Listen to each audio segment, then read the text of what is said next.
Before we begin, please be sure to check out pdcgostore.com to grab yourself some codes to be able to build this very deck. Of course, use the code FTW for 5% off at checkout and enjoy the video. Zoroark VSTAR is my favorite card from the new Lost Origins set. It's incredibly strong, and with this list I've built here, also incredibly turbo. And you know what I'm like? I don't like the decks where you gotta sit here and do this and do that. I like decks that go and this is exactly that kind of card with the ticking curse attack. For just 2 colorless energy, it does 50 damage for each of your opponent's Pokemon that has any damage counters on it, which is fantastic when you have Gengar. Also coming out in the same set with the Neverwell Gate, allowing you to bring it from the discard pile to the bench and put 3 damage counters on it. And then of course the synergy works with Damage Pump, being able to move 2 damage counters off whatever Pokemon in play has damage counters on and spreading it across your board. So Zoroark can rank up damage really fast. And then you throw in things like Gapejaw Bog, allowing you to get damage counters down without using the Gengar. Also a critical part of this deck. So honestly,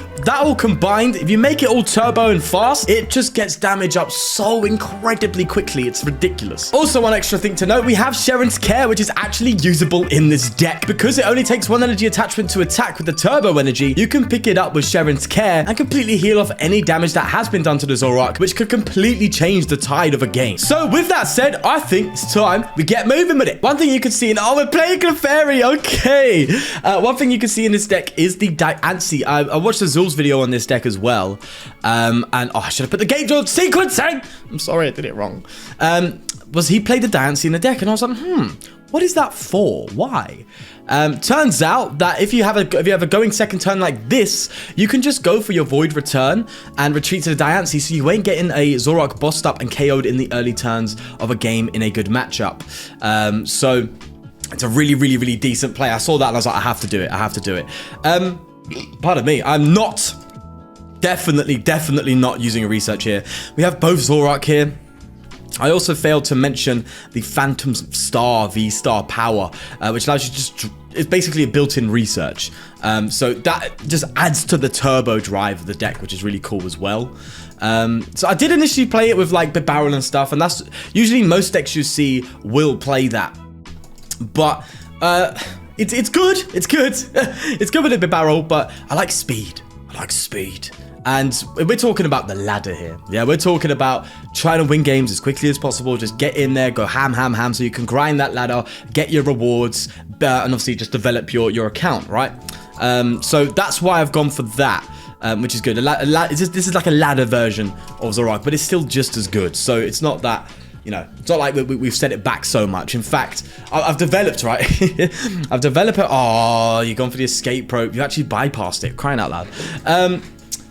I developed a rating system now for myself with decks. Usually I just build decks, you know, go about it, say how I feel about it, and say how good I think it is. But I'm trying now to find a way to quantify that, to actually make it a bit more of a scientific method. So when I'm testing on decks, and when I'm building decks, and when I'm reviewing decks or making deck lists myself, I can give a much more informed opinion on what I think the deck is like and how good it actually is.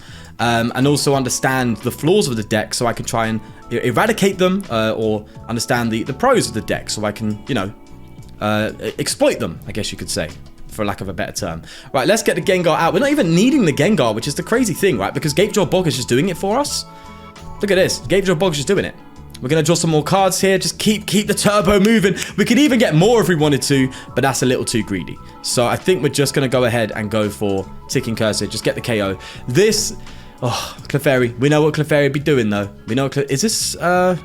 This isn't my list, because we've got Escape Rope, and I didn't play that in there, in my one. But the reception of that video is insane. You guys seem to really like the Clefairy. And it seems to be a really fun and cool deck, again, for the ladder. So, I was glad to be able to get that one out and show you its power. Because I was surprised by it. Big time. Okay, honestly, if you're going to take a KO, take my Hawlucha, bro. By all means, I'd rather you take that than one of my Zoroarks, you know? Another Moon Watching Party. They seem to be struggling, though. They can't... Do they play the VIP pass? I like the VIP pass, man. It's controversial for the deck, but I love it because it just gets everything out. And when you do, I just spat. It just gets all the energy out, and then it thins your deck, and then, you know? Yeah me. Do they have one prized? That's one thing to bear in mind. Is my thing's recording? Yes, okay. We are recording. All right. I should pay a bit more attention because I did fail in sequencing there, but I don't think it really mattered, right? Because the damage output, we don't need it. We don't need a crazy level. But yeah, what's crazy about this Zoroark is it hits such relevant numbers. It's insane. The max damage output is 340, right? Because of course, with full bench of damage, including the Zoroark, that's 280. Choice Belt against a V is 310, and then you can go for the Hawlucha for the V maxes for 340. So the max damage output is 340. The time it takes to achieve that is quite small, so it doesn't take too long to get to a higher level of damage. It's turbo in a nutshell, mate. Turbo in a nutshell, and really, really strong. In fact, dare I say, the best deck from the set. I don't have much faith in Giratina. I don't know. There's something about it that just makes me think, is Giratina all that? You know? Is it? I don't know. That's the thing. I actually don't know. Right. That said, let's just get this Dunsparce down, right? Because it is bench. Although we could... I would like to get the Gengar down and attach that Psychic Energy. Because you can use Screaming Circle as well. Which would be good in this deck. In this matchup, sorry, because it can offset some prizes. But I don't want to discard it. So, okay, here's what we're going to do. We're going to Marnie. Yeah, we're going to Marnie. Try to limit their hand a little bit. And then see if we can get a way to get that Gengar down without... no. Not yet, at least. Not yet. We could go for the Crobat for now. I don't see why not. You can see the turbo, can't you? we still haven't used our V-Star power. Just saying. We still haven't done it. We haven't needed it. That's just how nuts it is. We will not damage pump. We don't need to. In fact, I could damage pump the Zoroark. Because 250, is that a relevant number there? Well, it's going in a 2s. That 270 could save us a little bit. Yeah, I'm actually going to damage pump these damage counters away. Put one on the Diancie and one on the Crobat. Just heal it up. This is what I like as well. You can kind of fix numbers, which is cool to see. I could now go for a Gengar and a discard pile, but I don't need it. It's just not needed. Look at it. It just works, bro. It's fast. Really, really fast. In fact, we don't need that damage, that crazy damage output. So that's helping us too. So as long as we get an attack off every turn here and they don't get a crazy KO, we should be all right.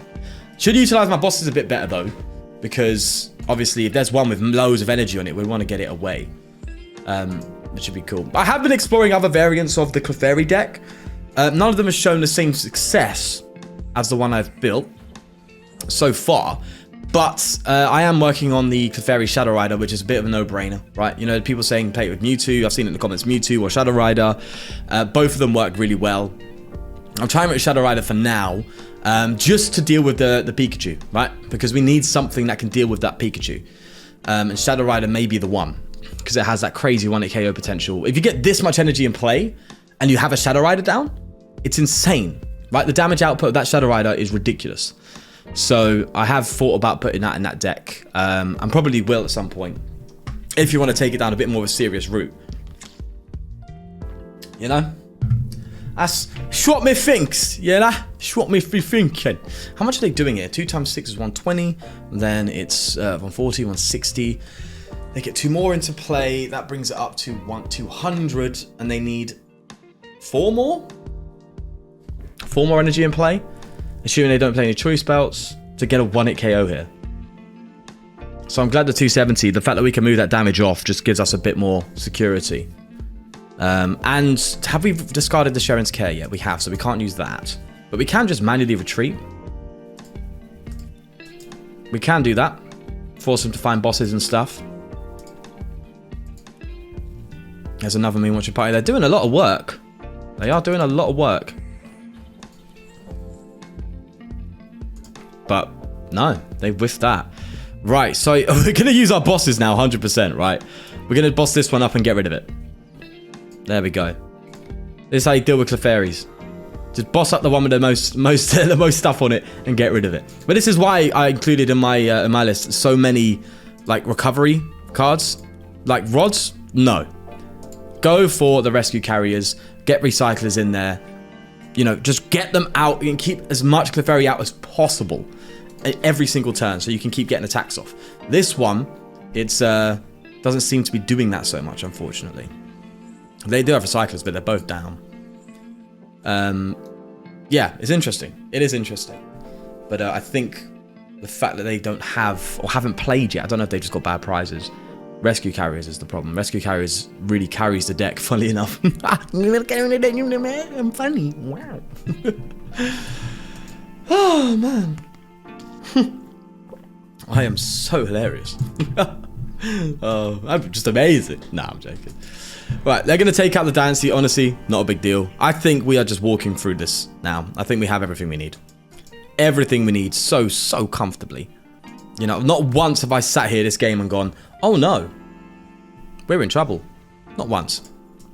Not once. I guess the damage output helps as well. The fact that we don't really need to do much, do we? When it comes to getting that. But what's really cool about this deck is how like easily it achieves the condition of high damage output. Like to be able to get the damage into play, onto the bench. You know, before this set, impossible. Now, really easy. really easy.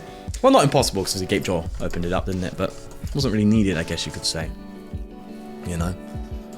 I have looked at other decks as well that could use this like Gengar mechanic, but you know, I'm still looking. I've seen one. I was like, how can you reuse it? It's interesting, but there's things we can do.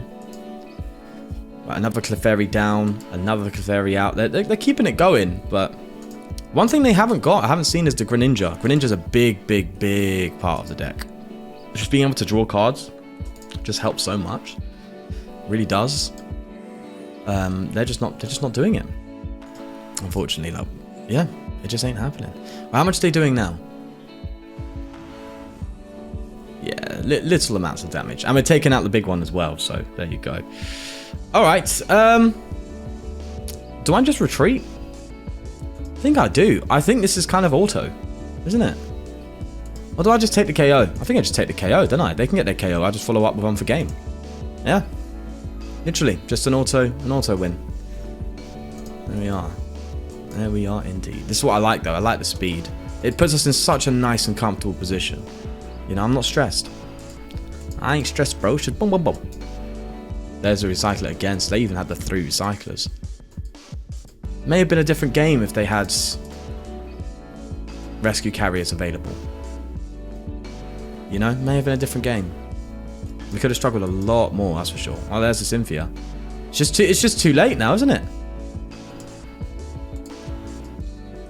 Way too late. I don't know what else to say. Literally, I don't know what else. Like we've won, and they're just playing right now. So, no, soft to ya, Al Cupra. Fair play to ya. Okay, there it is. I was waiting for that to happen, but we got there in the end. Lovely little start there. Before we go any further, I'd like to thank the sponsor of the channel, Trust App. If you're scared of getting scammed when looking to buy some stuff online from a stranger, then Trust App is the place for you. Because I know, you never know if you're going to get something that when you pay for it, it's just not exactly what you paid for. So what they do is when you send the money to the seller who is selling you that product, they give you 24 hours to make sure that what you're getting is actually what you have been told you are getting, so you ain't being scammed. And when all's good, the money gets released to the seller. Lovely jubbly. So if you are interested in using Trust App, then check the link in the description down below. Thanks again for Trust App for sponsoring the video. Let's go to the next game, boy. All right, what are we playing here? We're playing, wow, okay, a Lucario Machamp V deck. This is going to be interesting for us, but of course we do have that Dunsparce to help us deal with the weakness, so that's fine. I'm not that intimidated by this, which is good. We can very, very easily get a Diancie out as well, in case we are under threat. So it depends what our opponent starts off with here when it comes to it, because we know Lucario can do some work. It can be quite quick when it wants to be. So definitely getting a Diancie out would hopefully be in prize it. That's for sure. We only play the one. That would be pretty solid. An Arceus as well. So this is some sort of just Arceus hybrid deck, right? All right, Gapejaw Bog, beautiful stuff. Ugh, pardon me. Quick ball. Lovely. Dunsparce, that's for sure. That's for sure. And then we go ahead and get rid of you. Could get a Crobat. Could Crobat make the board state a little bit better, because it is looking weak. But then again, bro, as long as we get the Zoroark out, the V-Star, we're fine. Absolutely fine. Let's get Gengar out as well. Or do we hold it in there for the time being? We don't need it yet, do we? Let's Void Return. Let's put the damage down. Go to that Diancie. So we know they can't go for a crazy boss play on it. And then next turn we can just literally get the Zoroark out, go for its V-Star power, and then we obviously can just go from there. You know what I mean? But yeah, it's crazy when you can technically draw. How many cards can you technically draw in a turn? So there's 7, that's 14, and then 20. So technically you can draw 20, including the top deck draw on the first turn, start of the turn. 21 cards you can see at max in this deck in one turn. So that's going for the ability of the Zoroark, the V-Star power, being able to thin that hand down completely, going for a Crobat. Oh, shut up. Being able to go for a Crobat, and then thinning that hand completely, and then going for a research. Well, even then, you don't even need to thin it down for the research one, right? You can just discard it. So at least you're guaranteed a turn where you technically could just draw 14 cards straight, regardless of thinning your hand down. But maximum 21 cards in a turn. That is half, or literally just under half of my current deck, which is what Turbo is, bro. Just being able to do that is ridiculous. Absolutely ridiculous. Right, look at this. Nice little start, I can't lie. I'm liking it. Let's get the Zoroark out. Lovely jubbly. We'll get the Air Balloon on the Diancie. Right, that on there. Look at that. You see that little swerve? We do need the turbos though. And that's one thing to bear in mind. The turbos is really important. Like, you don't want to go crazy discarding them. You still got to be careful, you know? Gengar, lovely. More damage. More damage. More! More! I want more! Okay, do I Marnie them? Because I'm liking this little Cheren. I'm liking the Cheren's care, if I say so. It's sitting here. It's chilling. We could pick it up after a first hit, and that can just change the dynamic. Do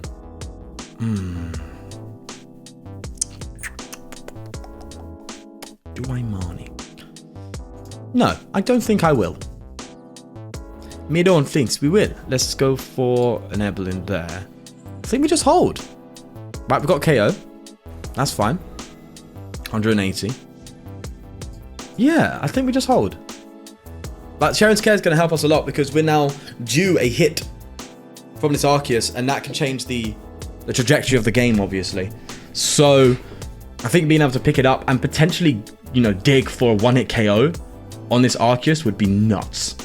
Would absolutely be crazy. Like, to take a hit from an Arceus, come back and get a one-hit KO. But then, oh, do I... Oh, hello, Lucario V-Star. Do I do the Cheren's Care then? Or do I just, like, really heavy draw and get the scenario and just take the L on that Zoroark? Because we'd be ahead enough, wouldn't we? Hawlucha can come in and do some serious business. We can KO that Machamp. We can. As long as it's not got the a stone energy on it, we can do that.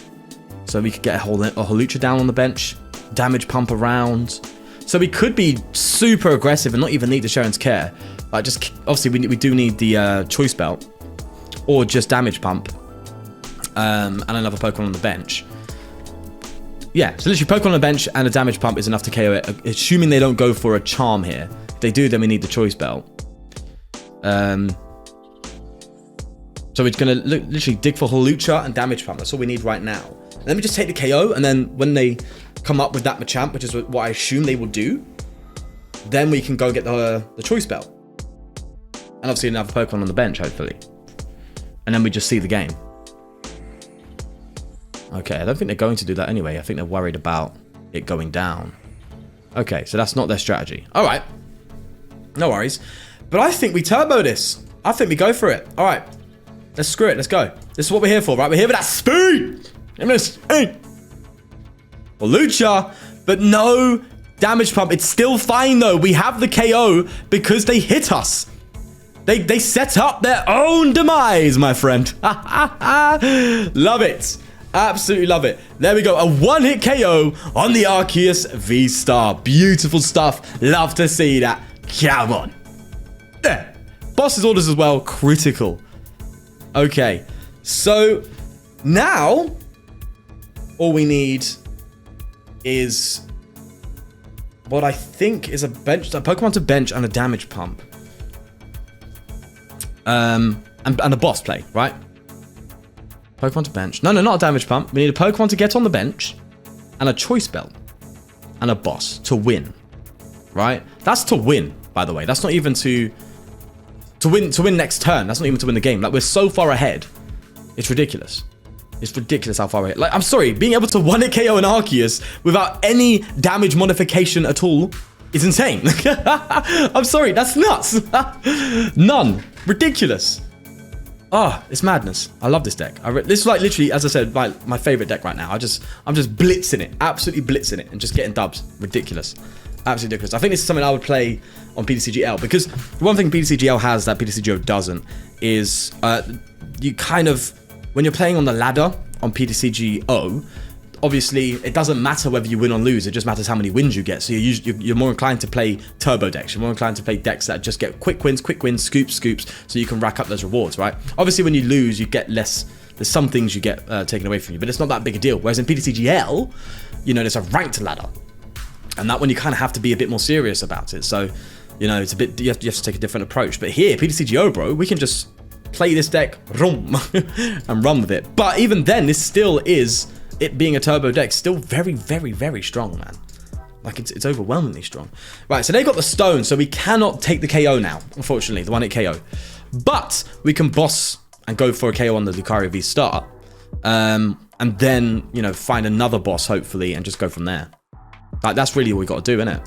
Let's get you in the discards, and get the Marnie. We'll get the Marnie away, and we'll find ourselves another Zoroark. Yeah.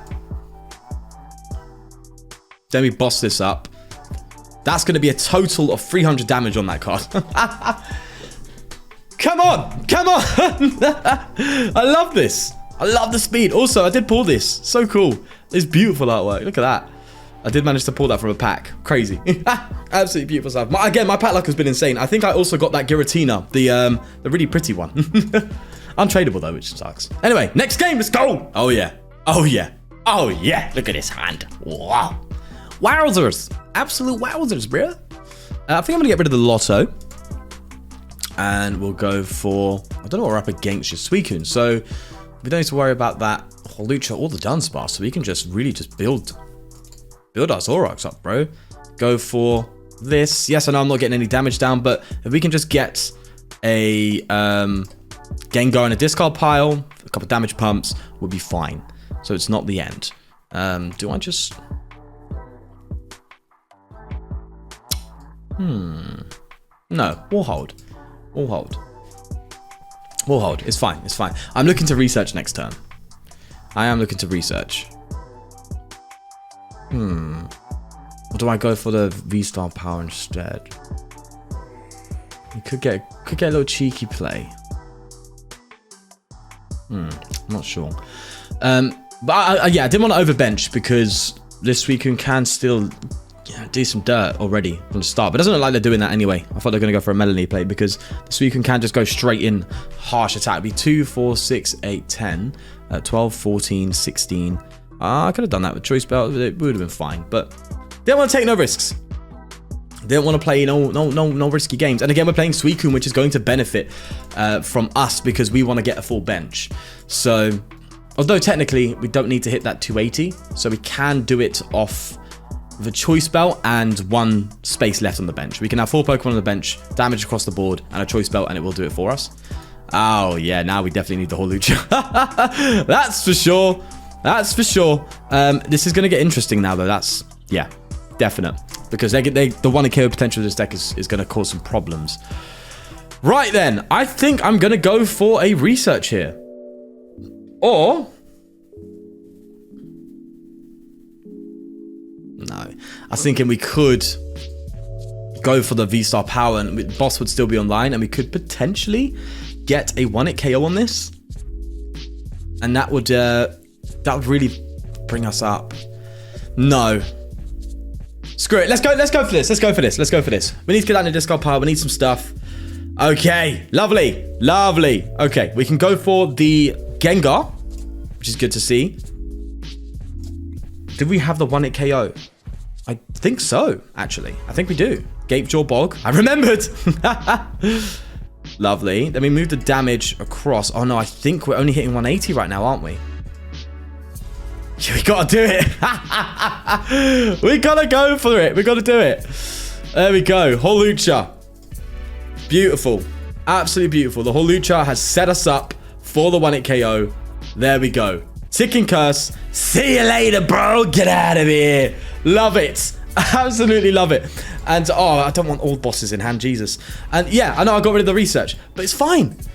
Got this. You know, if they whiff this and try and retreat, then we got the boss. But it doesn't even seem to be necessary right now. As long as we get another Pokemon on the bench and a choice belt, that will be it. After this one. So Max Lance, do your thing. Oh no, I'm scared. I'm about to ruin your day, brother. I'm telling you. Yeah? I just need the choice belt. Give me the choice belt, please. Oh yeah, I'm loving this.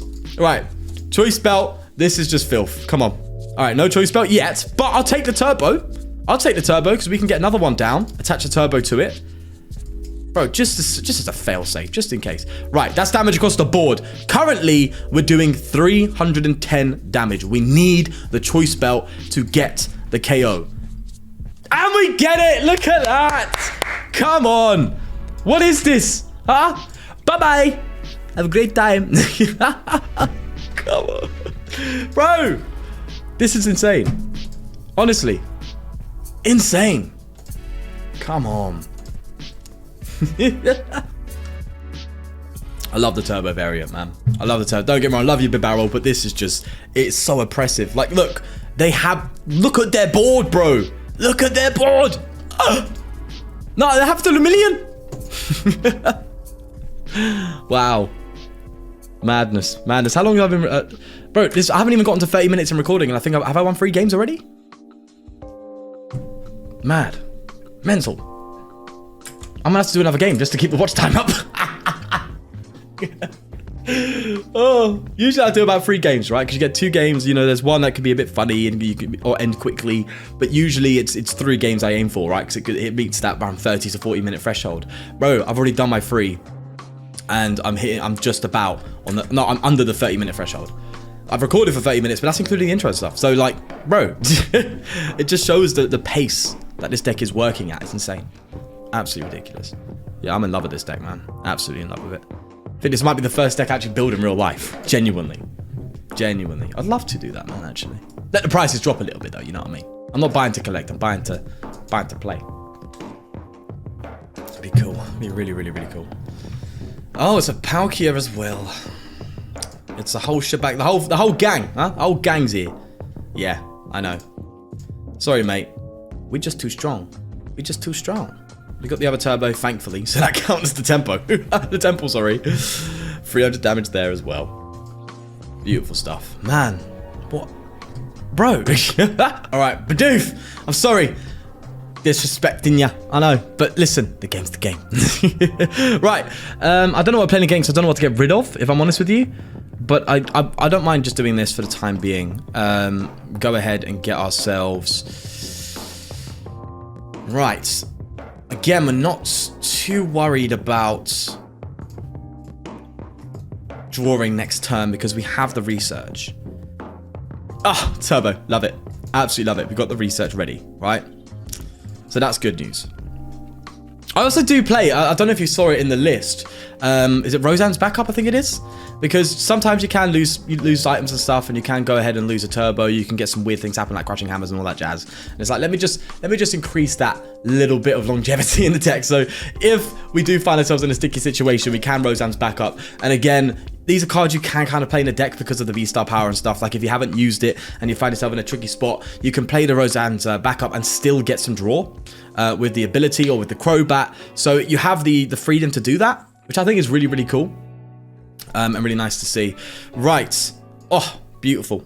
I love this. Unfortunately, oh, we could go, okay. We could literally go crazy here. We could go insane.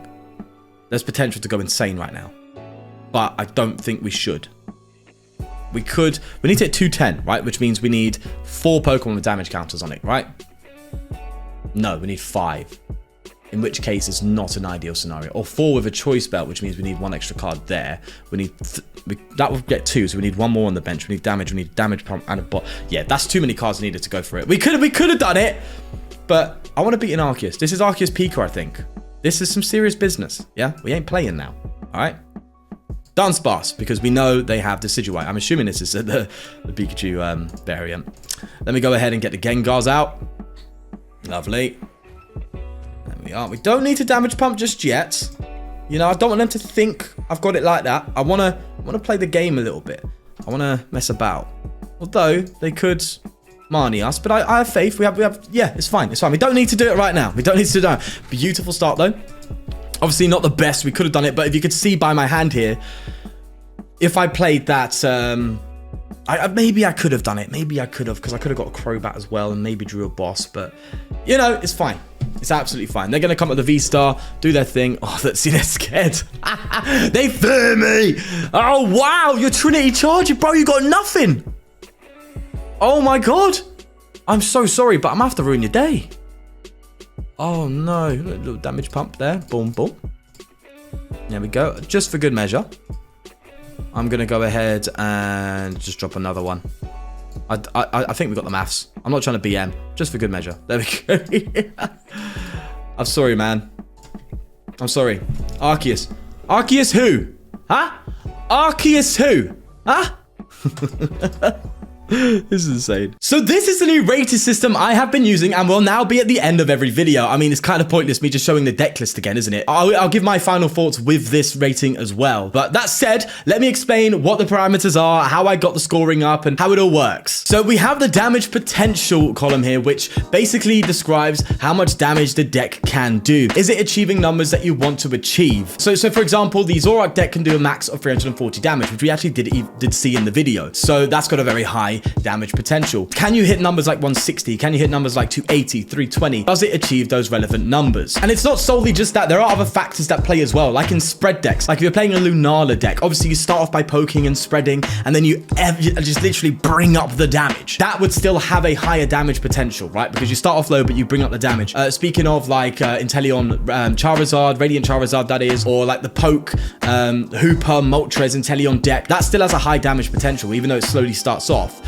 It would still come up with massive damage at the end. So that plays a big part in it as well. There's also context applies to all of these parameters. So, you know, there may be decks where you kind of have to explain why you give it a higher or lower score, and the context will always apply in every video. So that will come up. So don't worry. But then you got asked the question, right, it can do that damage, but how well can it achieve that damage? How good is it actually at doing that? And that's where you have these two other parameters here, which is time to damage potential and damage maintenance is what I'm going to call it. So time to damage potential is how long does it take to achieve the desired damage? You know, do you have to do a lot of work to get that kind of damage output? So for example, Giratina V-Star, I would score a bit lower, right? Because you have to work to get that Giratina going. Obviously you can, you know, do pretty well with a Giratina V-Star at times, but there's still a lot more work involved, let's say, compared to something like a Zoroark, or compared to something like a Palkia. Palkia is really good at just getting going. And that's kind of what this parameter is. How good is it at getting the desired outcome? How fast can you get there, basically? And then damage maintenance is the follow-up from that. Throughout the longevity of the game, can you keep that damage output going? When you face setbacks, when you get countered, which is also kind of leans into another parameter you can see. You know, when you get important cards KO'd or energy removed or anything down that line, how good is it at keeping it going? And so this includes things like energy conservation. I was going to say conversation.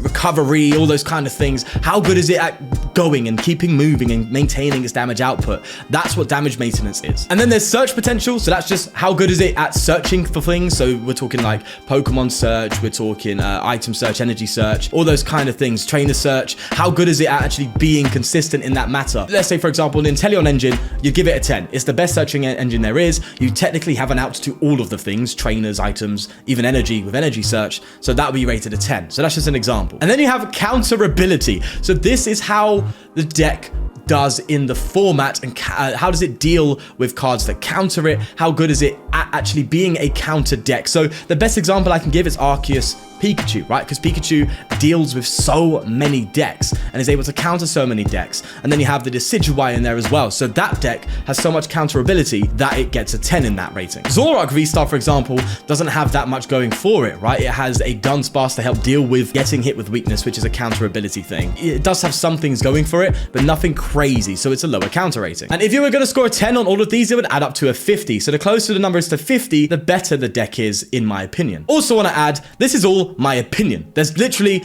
nothing else to it. It's just a way to quantify what I think. So I have to preface this by saying, this is my opinion, okay? This is what I think. So you may disagree with the scores, you may agree with them. That's perfectly fine. It's all good, man. At the end of the day, I just wanted to kind of do this. It seemed fun, so we're here doing it. Now, I know there's other decks as well, like lock decks, control decks, mill decks, and they don't really fall into this category. That's why I said this stuff can change. Obviously, I may add other categories into the future when that does matter, but for now, we're going with this. As you can see, I've got Arceus and Palkia here, the two of the current best decks in the format currently, right? They both did really well at Worlds. Arceus Pika won Worlds, and yes, I do rate them at the same level, because you know, looking at the deck, right? Palkia really good with damage potential, really good at doing it in time, really good at maintaining, really good with search, counter ability. It's got some stuff. It's got the Manaphy, it's got the Greninja. You know, you're seeing people throw lightning cards into the deck just to try and like deal with some awkward matchups. Whereas Arceus Pika, it's all about the counter. It's got 10 in that rating. Its damage potential is a bit lower, but it doesn't matter because its damage maintenance is really, really high. So even though you're kind of like in 2-hit ranges most of the time, you're always keeping energy in play, so you're always getting a good attack going. Then you obviously got the search potential is good with the Arceus VSTAR power and stuff like that with the big barrel. Times damage potential, it's just attack, and then you're going. Obviously Palkia has a bit more because you can literally attach Melanie, so you can see the ideas behind it, but they all equal altogether around about that rating, which is what I think. I think they are basically both as good as each other. Just the Palkia, if you were to match them together, the Arceus would just take out the Palkia because it counters it. It's the counter ability that makes it win there. So with all that, where do I place Zoroark? Zoroark, I'm giving a 10 damage potential. Its damage is incredible, 340 damage, really, really well. It's going to be one at KOing absolutely everything apart from some, like we saw in that Machamp matchup, right? But those are so small examples that I don't think it's enough to knock it down to a 9, I think. Time to damage potential, also pretty high. You can sometimes get some moments where you don't get the right hand, and it can be a bit funny, but most of the time you are getting some really good damage really quickly. So I'm giving it an 8. I'm tempted to put it to a 9, but we're keeping it at an 8 for now. The damage maintenance I put as a 10 because once you have Gengars out and once you have damage on the board, it's very difficult to lose that damage output. It's very, very tough when it's all spread across the board very evenly. So as soon as you get those Gengars out and as soon as you get the damage going, it's really, really good at maintaining that damage. And of course you need the turbos and stuff to attack, you know. Maybe we can even knock that down to a 9 because the biggest issue is if you get rid of too many turbos, you just can't attack, which maybe might knock it down a bit, but we'll leave it there for now. Search potential isn't incredible. Yes, you've got the turbo element. As I said, you can draw 21 cards in a turn, theoretically speaking. So you can search really well, but you are also discarding a lot of things. So there's times where you're going to want, like I wanted a Cheren's Care, but it's in a discard pile. That would fall into the search potential thing because I cannot get that out now. So then if you were to try and look at that and go, well, you know, what does this deck need? If it needs a bit more search potential, you can bring it up. And that's where things like Big Barrel comes in, right? So Big Barrel would bump it up, but I went for more turbo and that hit the search potential, but increased the time to damage potential, in my opinion, right? You get it? I think so, or at least I hope so. And counter ability, as we said, it's not that incredible, but it has to deal with things that can counter it. It can deal with the Miltank a little bit, right? You can go in with Gengar and stuff and, you know, try and do its attack to deal with something like a Miltank or something down that line. You know, the single prize matchups can be a bit of a problem. How do you deal with that? That all goes into counter ability. So we've given it a lower rating. So it ends up at 39. Still very high. As I said, I highly rate this deck, but it's not, you know, BDIF, if you know what I mean. So I hope you can kind of see what I'm doing with this. Yes, the green means over 30 and the red means under 30. If it's over 30, I think it's a decent deck. I think it's a good deck. If it's under 30, it needs a lot of work. That's how I'm rating it. So that is how I rate Zoroark in this system, I guess you could say. Let me know what you think of it. If there's any other ideas that I can try and improve this and help you guys understand what I think and how I see things when it comes to a deck that I've made and how it fits into things and how it plays. And hopefully gives you a bit more of an informed opinion on the deck and what I think it needs to either be better or whether or not it actually is even worth the time. But yeah, that's gonna be it. Thanks again for watching. Do leave a like if you did enjoy. Please do subscribe for more, but most importantly, take care of yourself and I'll see you in the next one. Peace. I'd also like to thank a new sponsor for the channel, PokéXWord, a Pokemon puzzle website where you can complete crosswords and soon complete a podcast favorite game, Guess That Pokemon. I really love the idea behind this, so if you want a great way to have fun and increase your knowledge of not only Pokemon, but Pokemon cards, then click the link in the description and get playing.